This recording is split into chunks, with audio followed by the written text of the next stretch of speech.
Hi, everyone. I am really excited to be here today. My name is Maeve Reddicliffe, and I'm a Global Client Strategy Director at the Trade Desk. For those of you who might be unfamiliar, the Trade Desk is a technology platform that allows for advertising and media buying across the entire open internet. And we really focus on the right message at the right time for the right consumer in a premium environment and focused on growth for big brands and consumer connection. But we are not here today to hear from me, which is why I'm thrilled to introduce Joe Bihlmier from Coca-Cola. Joe, can you tell us a little bit about yourself and what your role is at Coca-Cola? Hi, everyone. Hello? Am I on now? Okay. Hi, everyone. And one, thank you for having me. So I'm Joe Bihlmier. I am from the Coca-Cola company. I run the hydration division. I'm the head of connections, end-to-end connections and media. So, and yes, I am technically from Atlanta, but I think a lot of you in the room know that I spent 30 years in New York, and I just moved to Atlanta about 2 years ago. So I'm happy to be back, and thank you for Brand Innovators for hosting and giving me a reason to come back to New York. Prior to Coca-Cola, I was at American Express for 19 years, and before that, I did some agency time at Y&R, Media Edge, and McCann. So. I love that. You have a big, long career, and I can't wait to talk about it today. So there is so much good stuff that falls in our session today. I think we should just dive right in. So as you think about pairing like a data-driven advertising approach with consumer connection, can you start us off by giving us the lay of the land? Where are we at in the industry today on that front?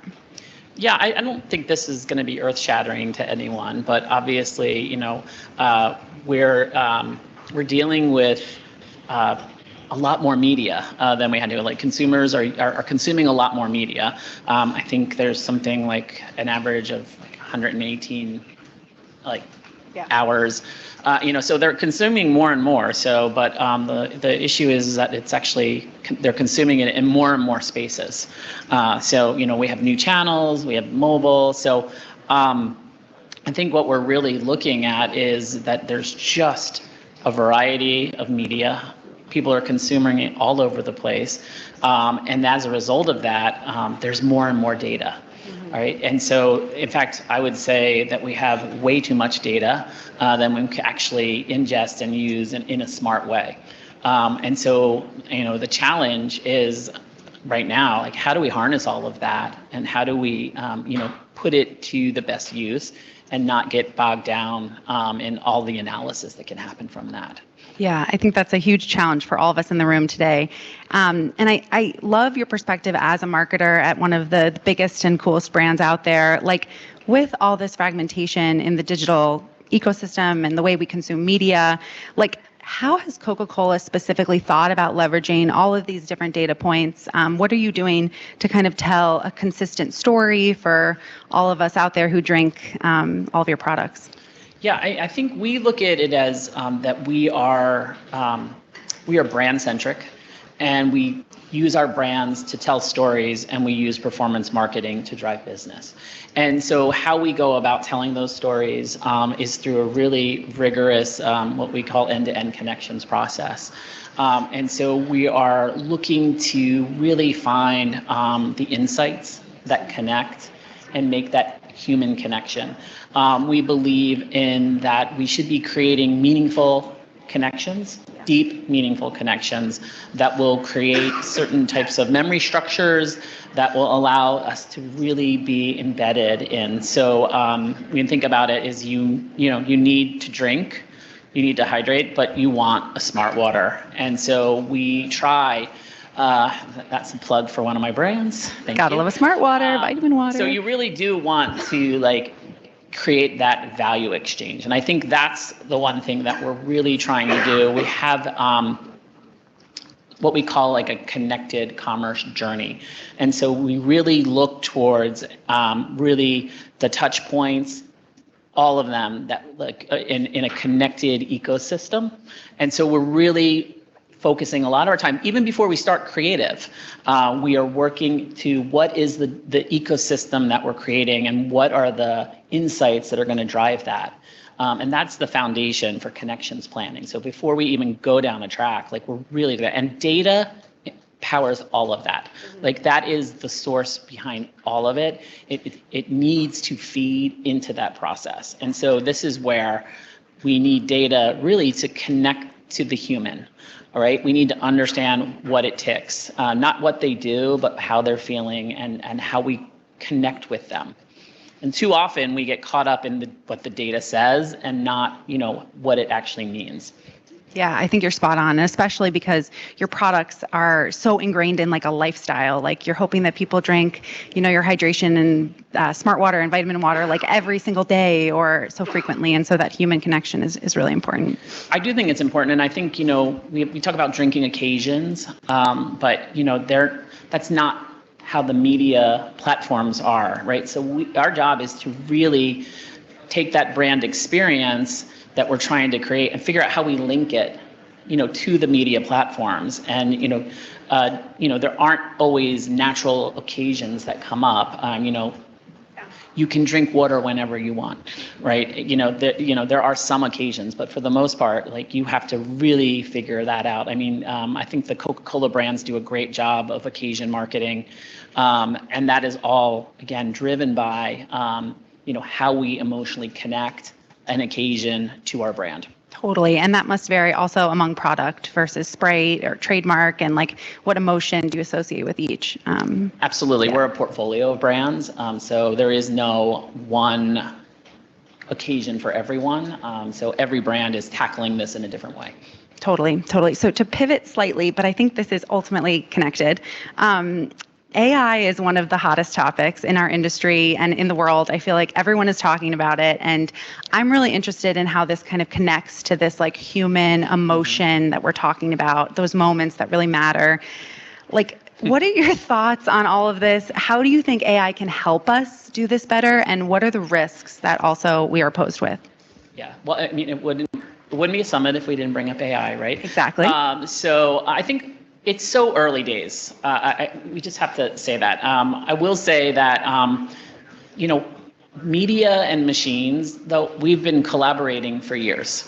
So, we've done optimizers, we've been using machine-based learning for quite a while. So I think what's really exciting about generative AI is that we're very soon going to be able to deliver on the power that we've had in the media space. So quite often the creative side has not been able to fulfill on like meeting that personalization demand.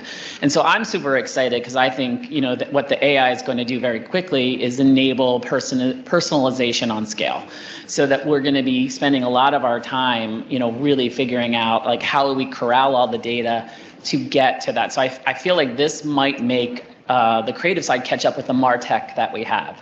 That's one super exciting thing about it. Yeah. And I think, that's coming probably before we realize it. The other thing I would caution is that, AI is exciting, but it's also,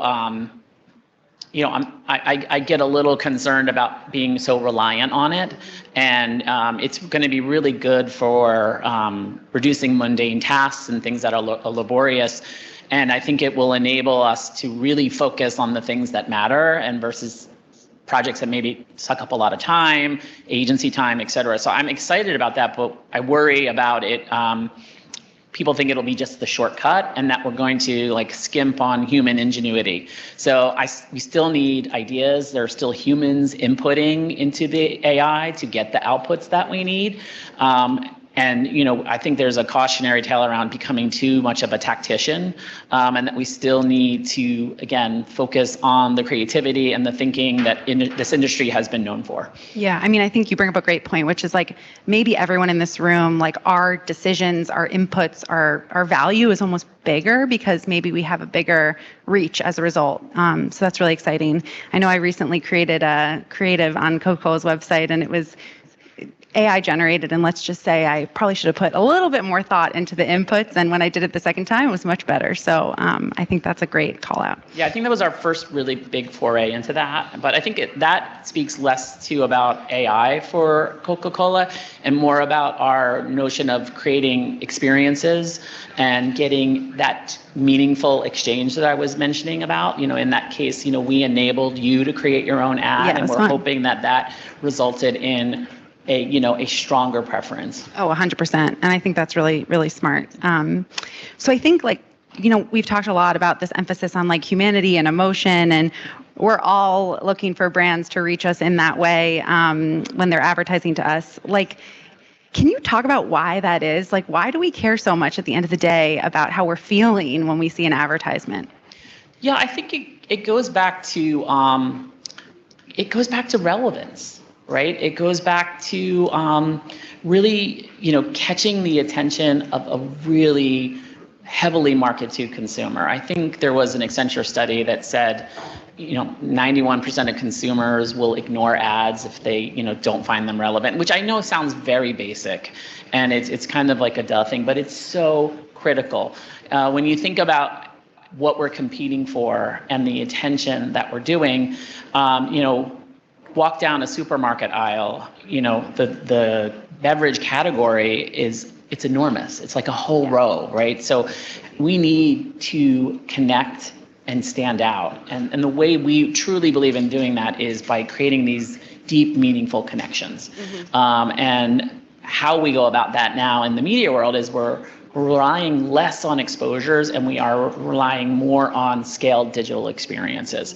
We're trying to make those connections and leave you with a memory that will, make you want to be with us, and we want you need liquid. We want you to have a Coke brand. Totally. And so, if you're open to sharing, like, where has this connection gone right? Like, where do you feel like Coca-Cola has done this really well, or maybe at a prior brand or experience, but also like, what are we at risk of if we do this wrong? Like, where has it maybe not gone as well? I don't have one example I can say where it goes right. I think everyone knows that when it goes right, you win the business. You grow your brands. You grow the loyalty. We have a metric, a weekly plus metric. Like, we're endeavoring to have people consume our brand every week, right? It's our North Star. It's what we're trying to do. And so, when you use the data properly, when you make that connection, that's when you really start to reap the benefits of that. And so we are a 365-day brand, right? And so it is important, decisions are made all the time. So when you do it well, you really do deliver on the right message at the right time, and it results in strong business. When you do it wrong, again, you feel it on the bottom line. If you're not connecting, it's a really promiscuous category. It is very promiscuous. So, you need to give people a reason beyond price to, want to pull your package off the shelf or open up the cooler and get to it. So without that connection, you're going to end up competing on price. And, that's tough to do with private labels and, particularly water, in particularly, right? Yeah. Like one of the divisions I work on. So that brand preference is incredibly important in so many ways. Oh, 100%. I mean, I think a little bit about this, like, water is somewhat similar, but how do we create that connection? And I know, like, Smart Water is my go-to, and so it's definitely an emotional thing. And that 365-day weekly plus you talked about, that must be really difficult but interesting to measure, and then how that informs the way you target is probably a big component of this as well. Yeah. Oh yeah. I mean, it's the driving guidance behind how we create the experiences and why. Totally. So I feel like we've talked a little bit about this human connection in terms of advertising, and I'm also interested in terms of like how this impacts your relationship with your colleagues, marketing orgs. Like, this human connection plays such a role in so much of what we do in our day-to-day lives and in our careers. Can you talk a little bit about how maybe that human connection plays into your marketing org? Yeah, I think it's been a sea change for both us and our agency. classic packaged goods. It's been about reach and frequency and driving effectiveness. And so we've really had to, pivot and understand we still need to do all of that, but that is not enough to connect, right? And so we've really had to up our game in terms of breakthrough and driving relevance and how we do that. So I think the biggest part of this has been not being the technicians that I talked about earlier, not being so reliant on our reach curves and our optimizers, right? And trying to understand all of the new channels that we have to work with and how we measure them, how we glean data from that. And so it's caused a re-education that needs to happen in the marketing space. And so we're hiring differently. We are, we're asking different things of our agencies. And, I think it's probably one of the most exciting reasons, like, why I'm still in the industry, right? Like, it's so exciting to live in a time where we're just constantly changing and we have all these new tools. And so, we really do need to think about, like, how we hire. Especially as machine learning takes over, again, some of these more mundane things, it's going to require a different type of thinking and a different type of, like, employee. Mm-hmm. Yeah, and I feel like, is your work more cross-functional? Like, do you find yourself talking to suppliers more, or, I'm not sure how it could get any more cross-functional. Yeah. It is, if you want to work alone, this is probably not your industry. It requires enormous collaboration with our content production team, with the brand managers. We're attached at the hip with Essence MediaCom and our colleagues at Group M. You cannot, ingest everything that we need to do in a silo. And so, PR, social, more departments than ever, but they're all just as critical because the media is fluid. It is fluid, right? We talk about fragmentation, but I believe it's probably more fluid than fragmented, and people are just multitasking, multi-device. It's a really highly collaborative environment. Yeah, and I almost feel like because it's so fluid, as you say, like, we can't waste an impression, and so, like, gathering all this information from so many different sources is, like, crucial. I guess this kind of dovetails into my next question. When you're partnering with your agency or other partners in the space, how does this human connection play into all of this? Like, when you're evaluating who is a great partner, what does that look like to you? And in the sense of this conversation today. Yeah, I think again, if you've gotten an RFP from Coca-Cola recently, the experiences over exposures has been a driving force in how we go to the market. So, we are looking for partners who are going to help us make that connection. So if you look at some of the things we've done around Coke Studios and how we partner, we're really looking for, again, a meaningful connection. And how that can be, it's as simple as, a snap lens. Can be at the very basic level, like some kind of engagement, some kind of value exchange, all the way up to something like Coke Studios, where we're, delivering music, unique experiences that way. So that's really the driver of, like, who's probably winning the business, is people that are coming on that journey with us. Mm-hmm. We still need all of the exposures and the effectiveness and the efficiencies. And then on top of it, that's going to win the business and help us on our journey and to really connect with our consumers. Yeah, it's like the now and then the tomorrow and then the future. So if you were coaching, like, a new marketer today, someone who's either just joined the industry or looking to have some advice, like, what would you say to them? There's so much going on. What advice would you give? I mean, it's so interesting. So yes, when I started, we didn't even have email. So it's a very different world now. And so what I would say to everyone joining the industry right now is the tools are great.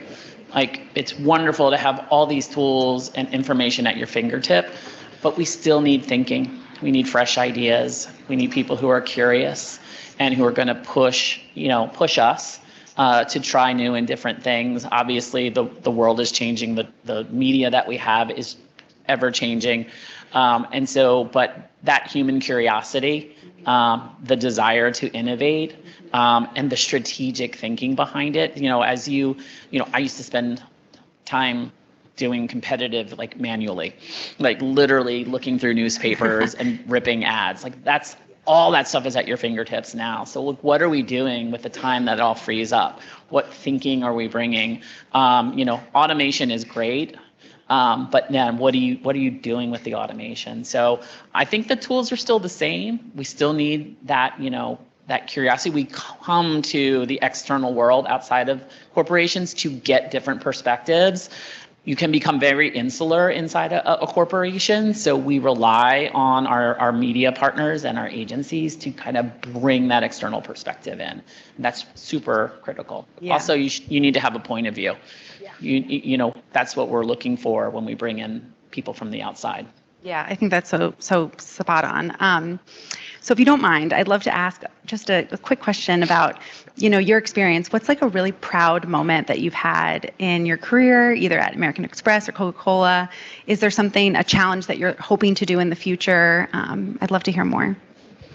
I mean, that sounds like so not humble, but like I've had a bunch. So I love it. I mean, I think one of the things I'm most proud of is I actually was technically a TV producer. I produced a show that aired in the UK. Like, who would have ever thought that I would be doing that? It's called Realize Your Potential.